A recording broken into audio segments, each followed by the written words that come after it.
Welcome back to the Business Leaders of America podcast, where business leaders come to share their advice and journeys to success with existing and emerging leaders of America. Now, here's your host, Dylan Bloyd. Hello, everyone, and welcome back to the Business Leaders of America podcast. Today, I'm joined by Michael Ehrle, a leader who's helping small business owners grow smarter, plan for the future, and connect with the right investors. Mike is the founder and CEO of Finparency and managing partner of Lumity. Lumity is a digital employee benefits platform that helps companies with 50 to 200 employees optimize their benefits and manage costs more effectively. Finparency is an AI-driven marketplace that prepares small businesses for investment and connects them with the right investors to fuel sustainable growth or successful transitions. After 2 decades in Fortune 500 companies like UnitedHealth Group, Alight, and Highmark, Mike gained deep insight into employee benefits and HR technology at scale. Now he's applying that experience to help small businesses increase long-term value and plan for the future. In this episode, we'll dive into how the right benefits strategy can transform a company, what it takes to become investment ready, and the key things business owners often overlook when preparing for growth or a future sale. Mike, welcome to the show. Oh, thank you, Dylan. How are you today? I'm doing great. Thank you for joining. I'm excited about this. Likewise. Yeah. So, can you share a bit about your journey, Mike? How you went from 20 years in Fortune 500 companies to founding Finparency and, managing Lumity? Well, I was as you said, starting in a finance role, which I quickly realized is probably not my best suited position in life, and moved to client-facing positions, sales roles, moved up the ladder, did different things, but always go-to-market focused or strategy focused, and really learned a lot of different angles of the employee benefits space, but also how an organization works. And whether you started a small business or a really big business or somewhere in between, they all have pros and cons. And you start to learn how to work in those environments. But anyways, started at a company before UnitedHealth Group, moved into UnitedHealth Group, and that was a complex but wonderful experience. They get a bad rap all the time because of the state of healthcare, but I think they're a great company. The smartest people I had ever worked with were inside that organization, and when you work there, they're trying hard. Right. So they're trying to get it right. Now, it was a while ago, but from what I understand, they still are. And big fan. And moved up into other organizations doing different things, had different vantage points and experience to reflect on. And luckily, a lot of wonderful mentors where they were either a direct formal mentor or indirectly they become a mentor to me, even if they don't know it to this day. Yeah, right. So there's a lot in there that we could peel back on if you're interested. But it allowed me to spread my wings a bit and take on new challenges, lead a smaller HR tech company. And then from then I knew I could start a couple things and get involved in some other projects, which has brought me to today. Yeah, exactly. Well, it seems like you have a lot going on, and I don't know how you balance it all, but I would love to start actually with Lumity because, you focus on companies with 50 to 200 employees, correct? So That's right. What unique challenges do businesses at this size face when it comes to scaling benefits and managing costs effectively? Well, the number one thing that I've learned, because I've spent prior to this most of my career in enterprise size organizations, not just working for them, but the customers that we worked with, I particularly worked with, were also enterprise size customers. The number one thing that I've had to adapt to at Lumity is if you're in a small organization, you may not have all the employee benefits experience, let's say. Yeah. You might be the leader of HR of a 120 life employer, but HR is pretty broad. Yeah. And there's talent and compensation and payroll and lots of things in there. And then this thing called benefits. So the number one thing that I've learned while being at Lumity and having clients in that space, and we have many that are bigger than that too, but some smaller, is that we need to be the extension of their HR team that are the absolute benefit experts, because our main decision maker in HR probably does not have that benefit expertise that our team happens to have. Right. So here's the learning for me on that. I've had to adjust how we communicate, the industry, how we dig into certain details, rarely, if ever, use acronyms, start to explain this crazy healthcare space of the United States in ways that you can consume it. Hmm. And our main HR contact also happens to be a user of their benefits program. So they're the consumer too. And how we speak to them is very, very important while not losing sight they're the customer. Right. How do you make companies more appealing in that aspect as far as benefits go? Because especially when small businesses are competing with big businesses, my background, distribution, manufacturing, in Reno, in the Northern Nevada area, you could find a job tomorrow in a distribution center, right? And so trying to be more appealing, what have you learned and have you been able to put that into like what you guys are doing to help companies? Because it's a dogfight out there sometimes. It really is. And we spend a lot of time on this and actually have a lot more coming. And I know that wasn't a plug-in for what we're about to roll out because we didn't talk about that. No, we didn't. But Yeah. but we are working on a lot of things to be better at that. But the way the employee benefit landscape and HR tech landscape works is that you have the big things, medical insurance, your 401k, dental, vision, life insurance, the things, disability. You have the big chunks of things. Yes. And when you think of medical insurance, you think of UnitedHealth Group, Aetna, Cigna, Blue Cross Blue Shield, whomever your main insurance carrier is. But there's all these other things that can circle around that medical insurance carrier at the employer level that they can put in to help assist the entire thing, whether it's communication and engagement, whether it's certain tools that help you find the right type of surgeons or, I don't know, radiologists or whatever else might exist. There's so many things that get complex about the space. And I call those point solutions. I'm not the only one who calls them point solutions. The industry calls them point solutions. Point solutions are little things that make the healthcare system a little bit easier, but they're a nuanced level. So we spend a lot of time on, okay, do we bring in point solutions in here? It's an adjunct to the medical carrier, but it adds on to that.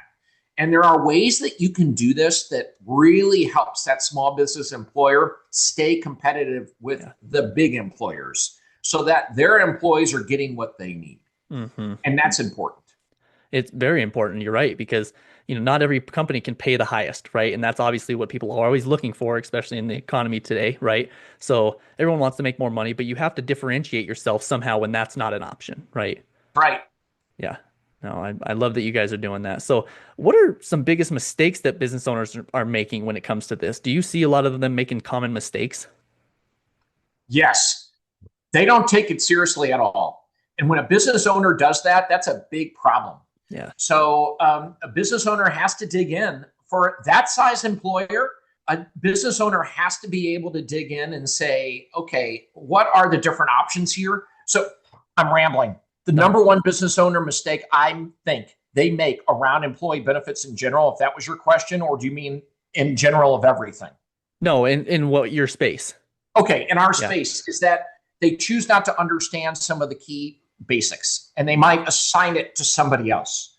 Where you're still the business owner, there are some things you're going to have to know about the employee benefits space. Yeah. And they're going to want to know it now because of some of the trends they're seeing cost-wise.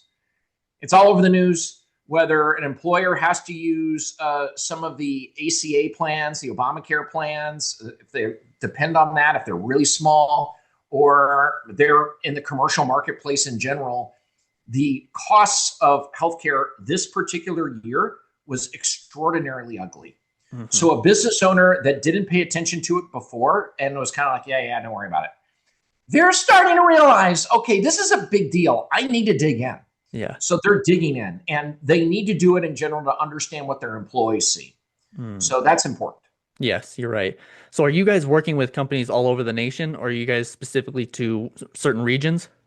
We do a lot in California and a lot in New York. So we have the coasts, and now we are filling in the rest. Yeah. So yes, we are coast to coast, and we're spending a lot of time there. We have a pretty big distribution network through some of the things that we do at a holding company level too, which we haven't talked about, and that's fine. But it's very interesting what's happening in our organization and how we've had traction and growth across the country. Mm-hmm. Mainly because we manage our business. There's a lot of employee benefits brokers out there, but we manage the business as an extension of the HR team at our client. And so we use certain technologies that a lot of our competitors don't to allow that to be scalable and usable and employee friendly. And we've had a lot of success in parts of the country that we weren't expecting to. Got it. Oh, that's great to hear. Yeah, because anybody listening, I just want to make sure that it was clear, that you guys are available across the country. So if this sounds like something that you guys are interested in, please make sure you guys are reaching out. Thank you for that. Yeah, absolutely. So I want to switch gears a little bit because I want to talk about Finparency, how it helps owners become investment ready, right? So what does it mean for a small business to be investment ready? Yeah, investment ready, investment grade, whatever you want to call it.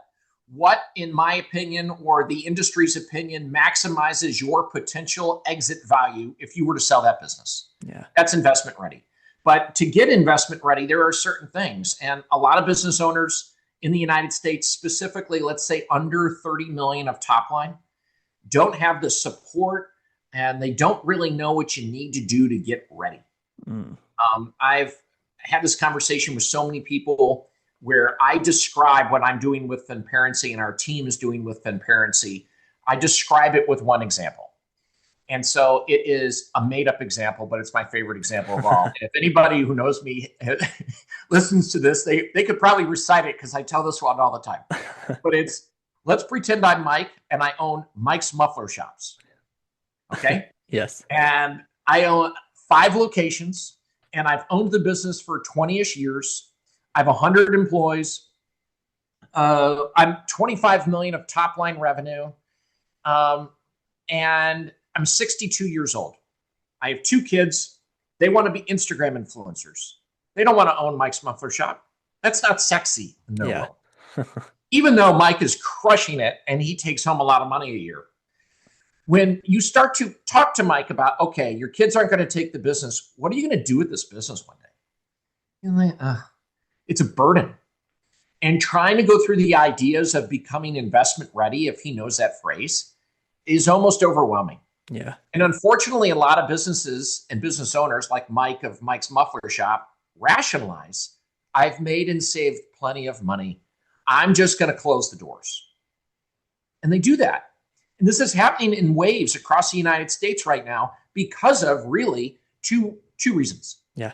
The silver tsunami, a phenomenon across the world, but we're dealing with it certainly in the United States, where there's a big population of people that are in that mid-60s area that they're retiring. And for the second reason, their kids want to do a totally unrelated thing. So unfortunately, a lot of those kids are choosing to do things that seem a little bit more appealing or less stressful or something else in stereotyping. But there seems to be that phenomenon. And due to those two things, business owners can rationalize, I'm just going to shut this business down. Yeah. So to get investment ready, if you were willing to tackle that, it's intimidating, but should it be? Mm-hmm. It's certain things that you can do. It's no matter what business you're in, do you have a CRM? Meaning, do you know who your customers are and how to reach additional customers? That's very important. Do you have the right insurance levels? Do you have the right books, financial records in place? What are you doing in general on a succession plan? This is just a few examples. Right. But this is where a business owner might say, oh gosh, if I were to sell this business, even Mike's Muffler Shops, to a private equity group, and I need to get investment grade, do I have the energy to figure those things out? That's why we started Finparency, because there's a way to use technology and surround it with very talented people that we're building in this team to help those business owners do this successfully and get through the process.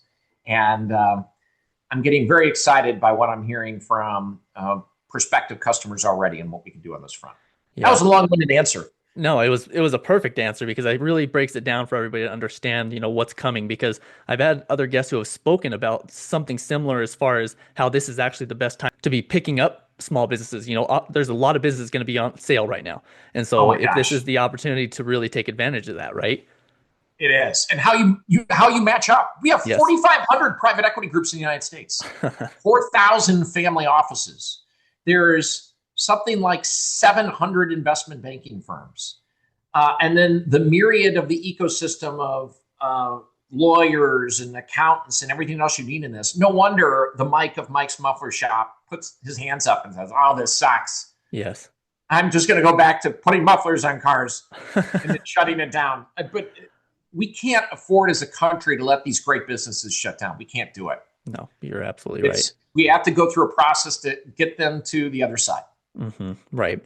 Yeah. And to match them up. Yeah, exactly. Because it's difficult. They don't know where to start, right? So how do you help these business owners connect with the right investors? You talked about family offices, private equity groups, rather than just any investor. Well, I'm glad you asked, Dylan. Yeah. So we've created a proprietary way of matching up small business owners with the right private equity groups, family offices, and potential high net worth individuals that aren't a formal family office, but want to buy a company or two or three. And there are certain levels of criteria which we capture from the small business owner and those investment categories that I just walked through, the private equity groups, the investment, well, not the bankers as much yet, but the family offices and high net worth individuals. We get, let's say, 30 variables of information from both. And using that data, we can assess values to those different things and all of a sudden use an AI engine to match them up the right way. So our CTO and the engineers that are working on this are brilliant individuals. And I sit back as they use AI coding and I watch this sometimes on calls like, oh my God, how's this working? But it's incredible to watch how this works. And as we've collected information from small business owners and again, those investors and see how it pairs, it's awesome to watch. Yeah. It's just really awesome. So that's how it's done. And then we don't encourage, just reach out to these private equity people and talk to them yet. Right. Start to get to know what you need to prepare and go through a myriad of different questions. I use myriad too much as a word, but a selection of different questions where we can say, all right, you need to do these 7 different things to get you ready. And it's going to take a year. And you're going to need some help along the way. We recommend these attorneys and these accountants and these consulting firms. Let's bring them in and help you so that you don't start this process in a moment of disadvantage. Right. And you're in one big negotiation from the very beginning on this. Yeah, exactly. But, you might be talking about, to go back to Mike's Muffler Shop's examples, let's say that organization, their EBITDA, let's say I'm making it up, was $5 million. Yeah. Was that sell for 1 times EBITDA or 20 times EBITDA? And every number in between. It just depends on how they are structured, what information they have available, and how much confidence they're giving that future owner. That's how the negotiation gets paired out. We're arming them to be ready for that. Right, exactly. From the other side, I know you talked about how they need to be investment ready. They should be preparing for this conversation and this negotiation, but you've also worked with private equity backed companies, so what do PE or family offices often overlook about small businesses? So from the other side, and how can owners leverage that to their advantage instead of being disadvantaged like you spoke about? Yeah, it's a matter of probably the first thing there is, does the current owner want to stay? In their heart. I think this is so often overlooked. Yeah. That owner's about to get a big life-changing check. They think they want to stay. But once they get the life-changing check, are they as committed? So you could consider alternatives. Some private equity groups do this. Some acquisition clauses include what's known as an earnout. Yeah. Where that might be 3 years where they have to earn their way to get their acquisition price paid out to them.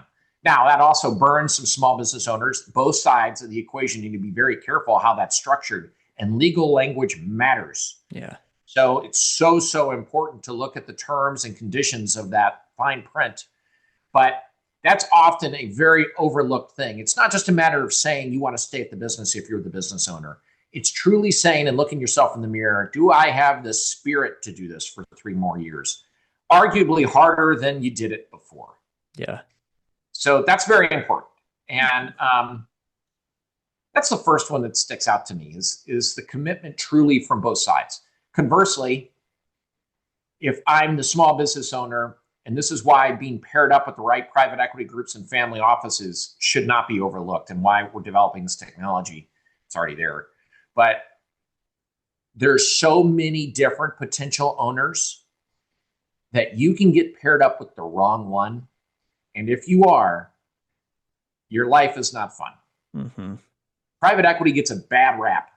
These are not all monsters. There are many, many good ones, great ones. I've worked with one in particular that comes to mind all the time. They just are such a star player. They've helped the entire time. They were wonderful. Love those people to this day. And I've also worked in another environment where it was a different private equity group, and which will clearly remain unnamed, which I thought, this is unfun. Yeah. So it's a very important environment. Family office is totally different category. Right. What does it dial it down to as far as how many private equity or family offices that are potential suitors for buyers? Could it be, hundreds, or is it more down to like the 10 to 15?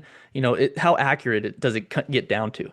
Yeah, you could start in waves where you're getting out of 10,000 potential owners. Yeah. You get down to 100 or 75. But the reality is, once you start fine-tuning the information, you can narrow down to 20, 30 pretty quick. That's a good place to start. Yeah. It really is a good place to start. Right, exactly. Because you don't want to be reaching out to, 100 different people and just hope that something sticks, right? Especially all of a sudden it'd be awesome to have multiple family offices or private equity companies, trying to fight over your business. But at the same time, you don't want to have to sit there and have that many people, just hoping that something sticks. Well, and we're trying to make this more efficient. When I Yes. was running an HR tech company, I was in that role as CEO for 3 years. Over those 3 years, 281 private equity groups called me. And that was just the first phone call. Wow. 281. And I know this because I kept a list of every single one. And the follow-up calls that came up after that were unbelievable. And you would think this is normally an associate in the sales department of a private equity group. Sometimes, yes, but not always. Yeah. And what I quickly learned is these private equity groups, they're fighting to get in front of opportunities. Yeah. So if you're that small business owner, 90% of those are already not a fit. Mm-hmm. How do you narrow that down? Yeah. Well, yeah, it's difficult. I've talked to a few as well, like you mentioned, is that they don't even know what they want to invest in. They just want to see opportunities, right? So narrowing it down sometimes in that aspect is even more difficult. Yes, and the investors would be well played in narrowing down instead of spraying and praying to the world out there. They need to narrow down who they're calling on. Mm-hmm. I was abnormal, I like to believe, well, probably in many ways, but in one particular, and that is that I was taking all those 281 phone calls. Yes. Most wise people don't do that. Yeah. And I say wise because it was inefficient for me and it took a lot of time. Yeah. So I made great relationships from it, ironically. And now, as I'm launching this business, I'm really glad I took those phone calls. Yes. But in general, that's a lot of effort. And you're running Mike's Muffler Shops, you do not have the time to do that. No, exactly. Yeah, I've had a private equity guy reach out to me. He's like, "We'll talk to anybody. If you send us anyone that you talk to, we'll talk to anyone." I'm like, "All right, send them a couple." No, we're not looking for that. And I'm like, "Well, you haven't narrowed it down for me, So it's like you said, a lot of time wasted, and then potentially, bad actor. Yeah, exactly, a potential, relationships ruined because I'm like, oh, I have a guy who's interested. Send him to him. He's like, oh, the guy didn't even want to talk, and it's like, man. The whole space is incredibly inefficient right now. That's just one example. And then the percentage of deals that actually get done once the process starts is woefully inadequate for the industry. Yeah. It's embarrassing. And there are ways to make that more efficient. That's why we want to get an employer to investment grade. And that's why we want to vet that the investors truly want certain things that they want. And we're going through a process with those investors and potential owners of businesses, just as much as we're taking the small business owner through a set of criteria to get them to investment grade. We're clarifying future owner of a business. We really need to get in your head a little bit more. And we're using the technology to do it, to understand, is this really the kind of category of business you want? Yeah. Because if not, you're not going to get the deal done. Right. Don't get vetted out in due diligence. Mm-hmm. Yep. No, you're absolutely right. Yeah, exactly. Well, I mean, you're making it a lot easier on people. I think this is going to be great, on people. You're going to be saving a lot of time for people, which is exactly the point, right? And, on both ends. So I love that you guys are doing this, and I'm excited for the listeners to, especially the private equity groups and the family offices, and then the people who are selling. I'm excited for them to listen to this because it'll make it a lot easier on them when it comes time to that, to sell. Reach on out to me. We'll get you in the platform. Yes, exactly. Yeah, speaking of that, so where can small businesses owners and, investors learn more about Lumity and Finparency and also get in touch with you? Yes. It's funny. Lumity, we are completely rebuilding the website. I think we launch it next week. I shouldn't say the words, I think. Yeah. I know. We launch it next week. So I'm excited. Our current website I can't stand, but the new one is beautiful. So lumity.com, and that is just the first stage of a whole redo in the look and feel of this organization. And then finparency.ai. Technically, finparency.com works too. Okay. But you're welcome to use those to reach out. Or, in fact, for Finparency and Lumity, going to the contact area and entering your information is the best way so someone can get back to you. And if you'd like, you can reach out to me in LinkedIn. Yeah. That's the best way to go about it. I'm probably one of two people with this name in the United States. So you're, if not the world. So you'll find me. Yes, exactly. That's you and me both. We both have, names that only we have. No one else in the, even my sons didn't take my name. So it's not great when you come down to like whitepages.com. Then you wish you were Matt Smith. Yeah.